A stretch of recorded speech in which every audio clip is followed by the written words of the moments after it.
kisah di masa sebelum Nabi Muhammad dan terulang di masa tabi'in, maka di saat waktu itu dia sudah besar kali dosanya sebelum masa nabi-nabi, bahkan sebelum Masehi. Itu pernah kejadian udah 99 manusia dan tokoh agama yang dia bunuh hanya gara-gara untuk mau bertobat. Sehingga terakhir datanglah kepada orang bertauhid kepada Allah, bertauhid, kiai lah istilahnya. Datang tok tok tok tok tok, Pak, ini pedang nih. Nah, apa cerita? Capek rasanya. Dia tidak ada nengok kawan itu, takut. Orang bertauhid kepada Allah, maya dia takut sama orang berpedang, sama orang muka garang. Yang tahu dia tamu, man kana yu'minu billahi wal yawmil akhir falyukrim dhaifahu. Barang siapa yang mengakui beriman kepada Allah dan hari akhirat, muliakanlah tamunya. Akhirnya apa masalah ini? Masuk, biar saya di depan pintu. Saya mau bertobat. Di mana tempat saya mau bertobat?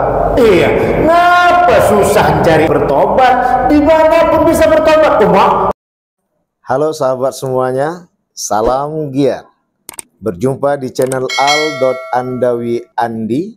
Jangan lupa klik tombol subscribe dan nyalakan loncengnya ya. Terima kasih. Terima kasih Pak Ustadz. Ya. Sebagaimana yang Pak Ustadz sampaikan tadi, Ya. bahwa di surah At-Tahrim ayat 6 tadi, jagalah dirimu dan keluargamu dari api neraka. Kemudian di ayat 8-nya kan, ya ayyuhalladzina amanu tubu ilallah taubatan nasuha. Apakah kalau kita sudah taubat nasuha itu dosa-dosa yang lalu itu terhapus atau diampuni oleh Allah SWT, baik besar ataupun kecil? Terima kasih Pak Ustadz. Baik, terima kasih Bang Haji. Makasih kali, hampir saya lupa masalah Rajab tadi. Inilah di bulan Rajab, inilah kita mendapatkan pintu yang lebar, usahakan yang kecil, yang besar sebesarnya. Maka ada pernah kisah di masa sebelum Nabi Muhammad dan terulang di masa tabi'in. Maka di saat waktu itu dia sudah besar kali dosanya sebelum masa nabi-nabi, bahkan sebelum Masehi. Itu pernah kejadian, tapi ini kajian tauhid Islam, tauhid dari Nabi sebelum Nabi Muhammad. Udah 99 tokoh manusia dan tokoh agama yang dia bunuh hanya gara-gara untuk mau bertobat. Udah Bu, dia mau bertobat Bu, 99 orang leher dan penggalnya, termasuk diantaranya ujung-ujung kurang lebih 9 orang itu adalah tokoh agama. Tapi tak usah harus sebut siapa agama apa ya. Sehingga terakhir datanglah kepada orang bertauhid kepada Allah, bertauhid, kiai lah istilahnya. Ya kan, datang tok tok tok tok tok.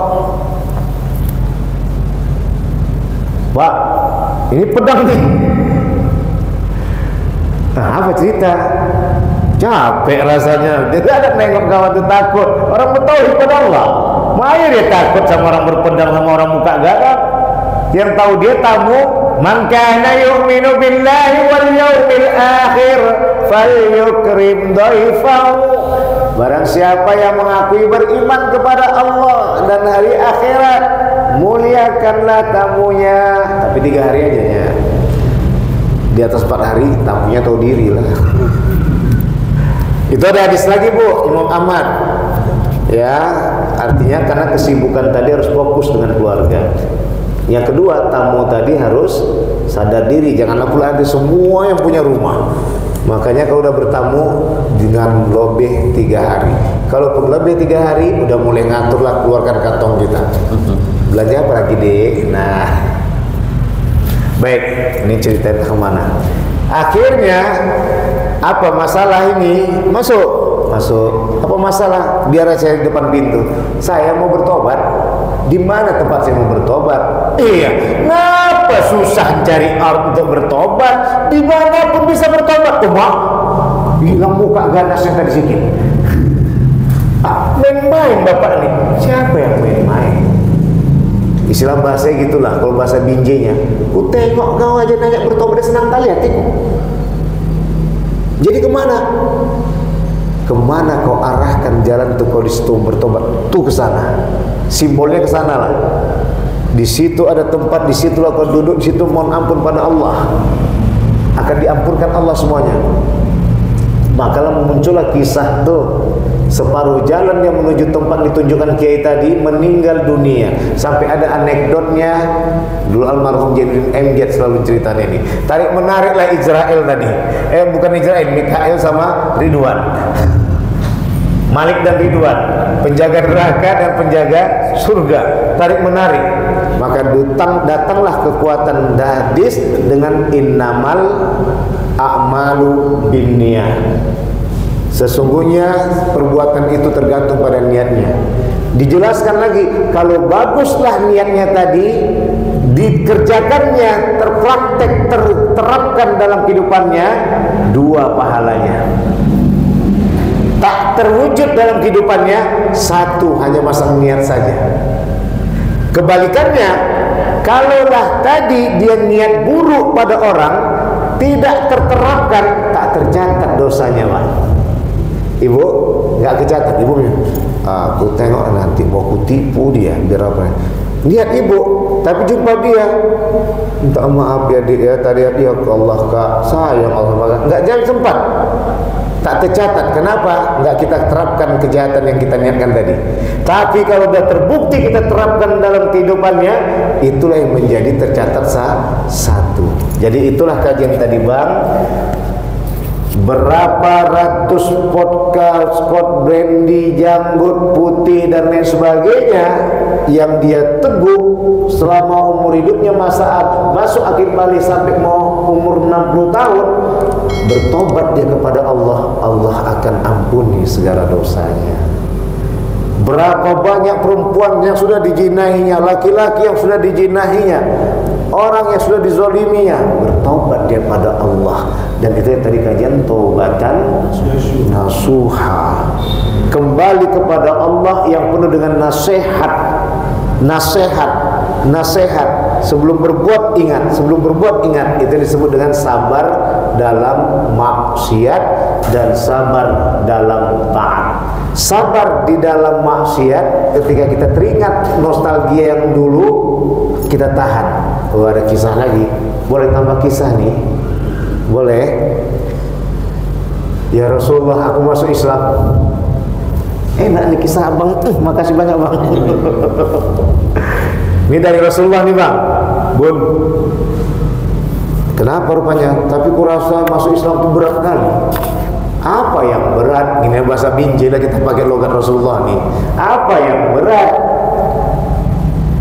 Ya Rasulullah, ya Muhammad, aku tukang zina, suka berantem, kadang membunuh, minuman tak pernah aku tinggalkan, membohong juga, minuman tak pernah tinggalkan, semua kejahatan merampok aku kerjakan. Tapi aku mau masuk Islam, kayak mana aku ini? Pasti berat kali aku masuk Islam ini, meninggalkan nih. Sementara ini pun kadang payah aku tinggalkan. Jadi kau mau masuk Islam? Iya Muhammad. Benar masuk Islam? Iyalah Muhammad. Betul. Dah. Sekarang sadaten kita. Udah sadaten, sudah habis sadaten, ya ini aja mudah. Ada syaratnya. Berat syaratnya Muhammad, ya Rasulullah. Udah karena sadaten ya Rasulullah. Tidak. Apa dia Muhammad ya Rasulullah? Jangan bohong ya. Jangan bohong. Tidak boleh bohong. Iya. Ambo kira berat kali masuk Islam nih, tak boleh bohongnya. Kecilnya itu. Udah itu aja ya Rasulullah Muhammad. Iya, tapi jangan lupa nanti mandi ya. Nah, gitu lah istilahnya ya. Iya, udah selesai. Ini belum datang lagi perintah-perintah sholat nih. Masih di Mekah. Udah selesai, tiba-tiba berkumpul lagi sama tempat minum-minum kerasnya. Udah mau masuk ini, aku nggak ada kok dilarang tadi mabuk-mabuk kok, kata Nabi Muhammad SAW, nggak dilarang mabuk kok, nggak dilarang lain segala kok, cuman nggak boleh bohong. Tapi kalau ditanya Nabi Muhammad apa mau aku jawab? Tak jadi dia mabuk. Jumpa cewek cantik, Masya Allah, inilah bang, dia pula yang gagah dan ganteng dan kuat. Nah udah paham lah, itu tak mau dijelaskan. Udah mau datang dari dia, mau masuk melangkah dari kaki bunda. Kalau ditanya Nabi Muhammad, apa mau jawab? Tak boleh bohong. Wah, ditengoknya ada teman bergantem berantem tadi, dia pula paling jago. Hampir dia mau tadi apa, mau bunuh-bunuhan tadi, udah mau turun dia tangannya. Kalau ditanya Nabi Muhammad, apa mau jawab? Maka keluarlah, alaikumus sidq, fa inna sidqa yahdi ilal bir. Bagimulah jujur, karena jujur mengantar kepada kebaikan. Wal birru yahdi ilal jannah, dan kebaikan itu mengantar kepada surga, kebahagiaan.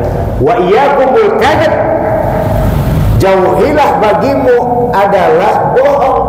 Wa innal kadhiba yahdi ilal fujur, karena kebohongan itu mengantar kepada dosa.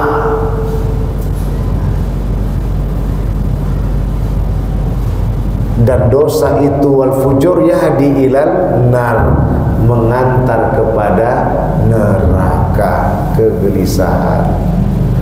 Gitulah Bang Haji, makasih banyak. Maka Rajab inilah disebut bulan Allah, bulan mendapat ampunan Allah, bulan mendapat kebaikan Allah, karena ini bulan adalah bulan cinta Allah. Di masa itulah Nabi Muhammad Isra wal Mi'raj di 27 Rajab, yang Nabi Muhammad sedih ditinggalkan Abu Thalib, meninggal lagi Siti Khadijah, tambah lagi Qasim meninggal dunia. Maka disebutlah Nabi Muhammad, ya Abul Qasim. Ibrahim dan Qasim meninggal dunia, anak laki-laki, maka tiada anak Nabi Muhammad laki-laki. Lengkaplah sudah, tambah lagi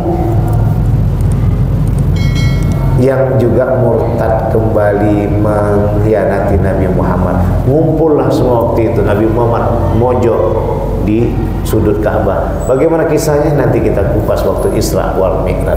Pada Allah mohon ampun, pada ayah dan bunda sekalian saya minta maaf. Sekali lagi dalam tanya jawab ini, terima kasih. Akhirul kalam, wassalamualaikum warahmatullahi wabarakatuh.